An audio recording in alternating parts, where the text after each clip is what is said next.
Assalamualaikum warahmatullahi wabarakatuh. Perkenalkan, nama saya Hajira dengan NIM 2304 04501008 dari kelas C Bimbingan dan Konseling 2023. Di sini saya akan membahas dua topik.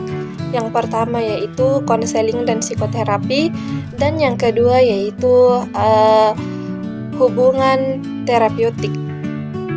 Baik, langsung saja. Yang pertama yaitu konseling dan psikoterapi. Sebelum itu, apa sih sebenarnya konseling dan psikoterapi itu? Nah, konseling adalah proses di mana seorang konselor memberikan bantuan kepada individu untuk menghadapi permasalahan psikologis ringan, membantu mereka mengembangkan diri, dan memecahkan masalah praktis. Dalam konteks ini, konselor berfungsi sebagai panduan yang mendukung individu dalam memahami diri mereka dan beradaptasi dengan lingkungan sekitar. Dengan pendekatan yang terstruktur, konseling bertujuan untuk meningkatkan kesejahteraan mental klien dan memungkinkan mereka mencapai potensi maksimal dalam kehidupan sehari-hari.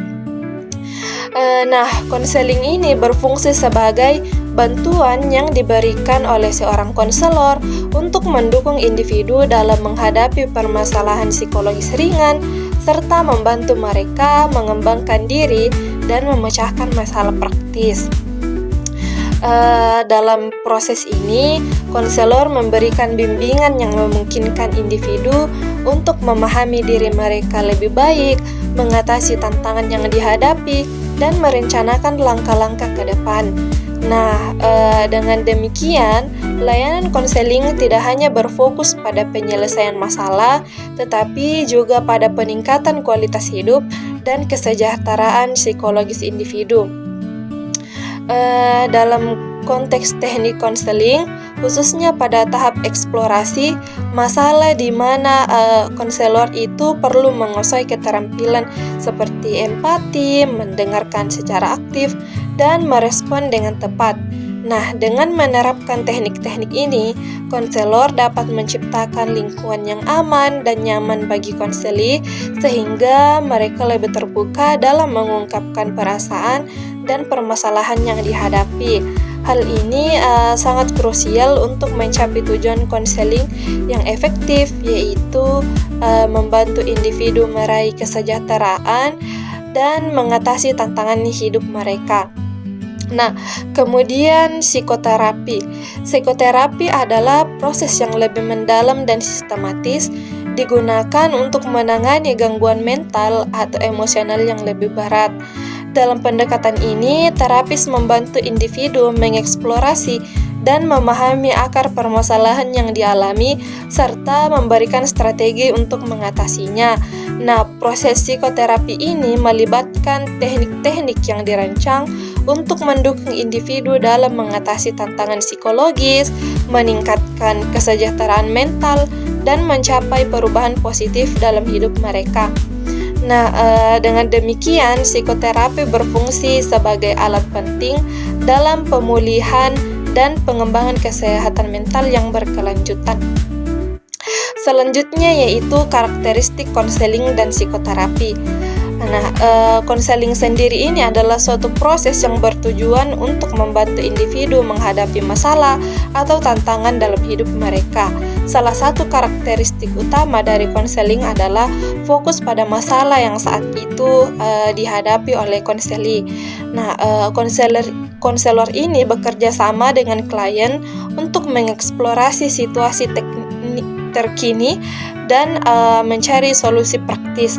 Nah, dalam sesi konseling, pendekatan yang digunakan itu cenderung lebih langsung dan terarah dengan tujuan untuk memberikan bimbingan yang dapat membantu klien membuat keputusan yang lebih baik dan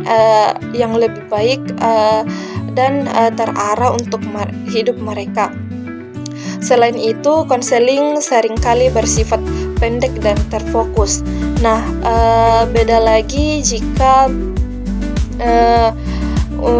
karakteristik Untuk psikoterapi yaitu biasanya psikoterapi itu berlangsung dalam jangka waktu yang lebih panjang dan melibatkan lebih banyak sesi.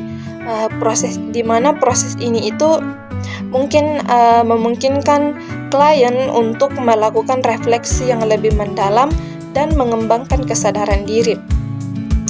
Kemudian yang ketiga yaitu teori-teori dan pendekatan dalam konseling dan psikoterapi.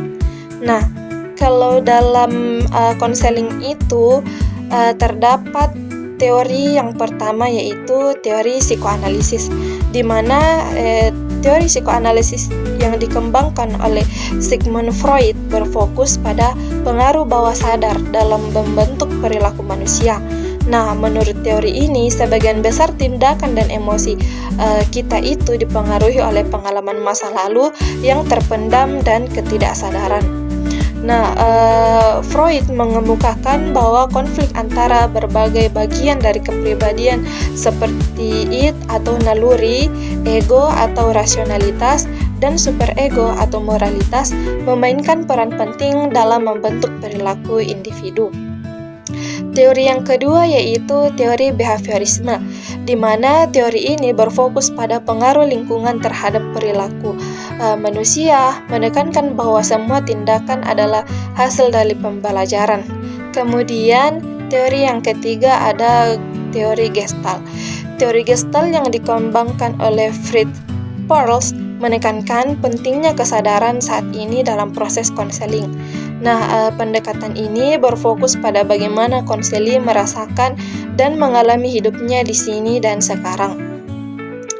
Kemudian untuk psikoterapi itu terdapat pendekatan yang pertama yaitu terapi psikodinamik, di mana terapi psikodinamik merupakan pendekatan yang berfokus pada pemahaman bagaimana pengalaman masa lalu mempengaruhi perilaku dan emosi seseorang saat ini.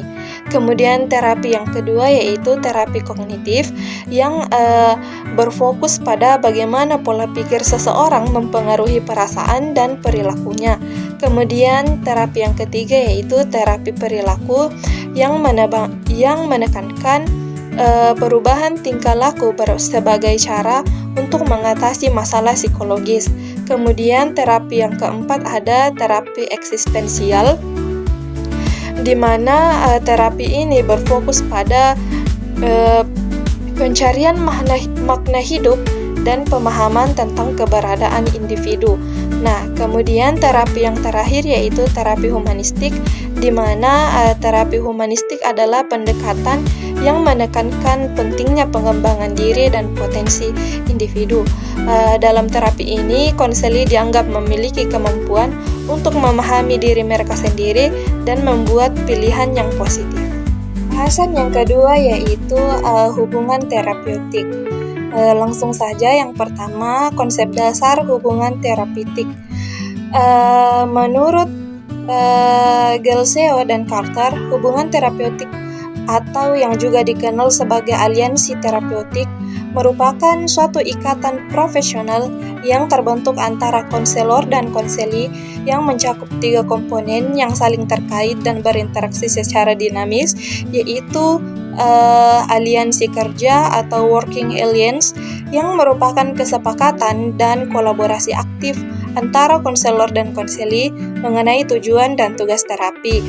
Kemudian yang kedua, hubungan nyata atau real relationship yang mengacu pada keaslian dan ketulusan interaksi antara kedua pihak di luar peran profesional mereka, serta konfigurasi transferensi kontraferensi yang melibatkan proyeksi perasaan dan pengalaman masa lalu konseli kepada konselor, serta reaksi emosional konselor terhadap konseli, di mana ketiga komponen ini bekerja bersama-sama untuk menciptakan suatu lingkungan terapeutik yang aman, suportif, dan kondusif bagi proses penyembuhan dan pertumbuhan psikologi konseli, dengan penekanan khusus pada pentingnya membangun dan memelihara hubungannya autentik namun tetap profesional sebagai fondasi keberhasilan intervensi terapeutik.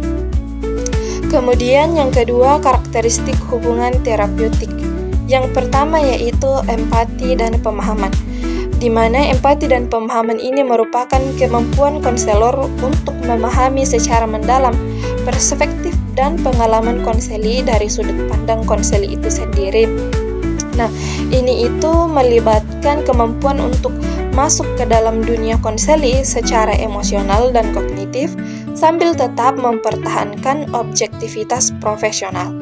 Kemudian yang kedua, penerimaan tanpa syarat, di mana karakteristik ini mengacu pada sikap konselor yang menerima konseli apa adanya tanpa menghakimi, mengkritik, atau mencoba mengubah nilai-nilai dasar mereka. Kemudian yang ketiga ada kongruensi dan autentisitas, di mana hal ini berkaitan dengan kejujuran dan keaslian konselor dalam hubungan terapeutik. Nah, konselor harus genuine dalam interaksinya dengan konseli, menunjukkan keselarasan antara apa yang dirasakan, dipikirkan, dan diekspresikan. Kemudian karakteristik yang keempat yaitu profesionalitas dan batas yang jelas, di mana hal ini merujuk pada kemampuan konselor untuk menjaga standar etika dan profesional dalam hubungan terapeutik. Kemudian selanjutnya yaitu prinsip-prinsip dasar. Prinsip yang pertama yaitu kerahasiaan, di mana kerahasiaan ini merupakan prinsip fundamental dalam hubungan terapeutik yang mengharuskan konselor menjaga semua informasi tentang konseli secara rahasia dan aman. Kemudian yang kedua yaitu batas profesional, di mana hal ini mengacu pada penetapan dan pemeliharaan batasan yang jelas antara hubungan profesional dan personal. Kemudian yang ketiga, kesepakatan terapeutik, di mana ini adalah perjanjian formal antara konselor dan konseli yang menetapkan parameter hubungan terapeutik. Nah, ini itu mencakup tujuan terapi, frekuensi pertemuan, biaya, kebijakan pembatalan, dan ekspektasi dari kedua belah pihak. Kemudian yang ketiga, yang keempat yaitu komitmen. Nah, di mana komitmen ini melibatkan dedikasi bersama antara konselor dan konseli untuk mencapai tujuan terapeutik. Kemudian selanjutnya bagian B yaitu faktor-faktor yang mempengaruhi terapeutik. Yang pertama, faktor konselor. Faktor konselor ini merupakan aspek fundamental dalam membentuk hubungan terapeutik yang efektif. Di mana konselor harus memiliki kompetensi profesional dan penguasaan teori dan teknik konseling, karakteristik personal seperti empati dan kehangatan, serta keterampilan komunikasi terapeutik yang efektif. Kemudian faktor konseli. Faktor konseli memiliki peran penting dalam proses terbentuknya hubungan terapeutik. Motivasi konselor untuk berubah, harapan terhadap proses konseling, dan karakteristik personal konseli sangat mempengaruhi kualitas hubungan terapeutik. Kemudian faktor yang ketiga yaitu faktor lingkungan, di mana faktor ini menjadi elemen pendukung yang tidak dapat diabaikan dalam membentuk hubungan terapeutik. Setting fisik yang nyaman, jaminan privasi, dan aksesibilitas layanan konseli berkontribusi signifikan terhadap terbentuknya hubungan terapeutik yang optimal. Kemudian bagian C yaitu dampak hubungan terapeutik yang tidak terjalin dengan baik. Yang pertama, dampak pada proses konseling. Nah, dampak pada proses konseling akibat hubungan terapeutik yang tidak terjalin dengan baik dapat menghambat efektivitas konseling secara keseluruhan. Ketidakmampuan membangun hubungan terapeutik yang baik menyebabkan proses konseling menjadi tidak terarah, tujuan konseling sulit tercapai, dan waktu konseling menjadi tidak efisien. Hal ini juga dapat mengakibatkan terjadinya miskomunikasi dan kesalahpahaman dalam interpretasi masalah klien. Kemudian yang kedua, dampak pada konselor. Dampak pada konselor dapat mempengaruhi profesionalitas dan efektivitas kerja. Kegagalan dalam membangun hubungan terapeutik dapat menurunkan kepercayaan diri konselor menimbulkan keraguan dalam pengambilan keputusan, dan memunculkan perasaan frustasi yang dapat mempengaruhi performa konselor dalam sesi-sesi konseling selanjutnya. Kemudian yang ketiga, dampak pada konseli. Sementara dampak pada konseli dapat sangat merugikan proses penyembuhan dan pengembangan diri. Konseli yang tidak memiliki hubungan terapeutik yang baik dengan konselor itu cenderung menunjukkan resistensi terhadap proses konseling. Konseli bisa kurang terbuka dalam mengungkapkan masalah dan memiliki tingkat drop out yang lebih tinggi. Nah, hal ini dapat menghambat proses pemulihan konseli dan bahkan berpotensi memperburuk kondisi psikologis yang ada. Nah, itu saja yang dapat saya sampaikan. Sekian dari saya. Assalamualaikum warahmatullahi wabarakatuh.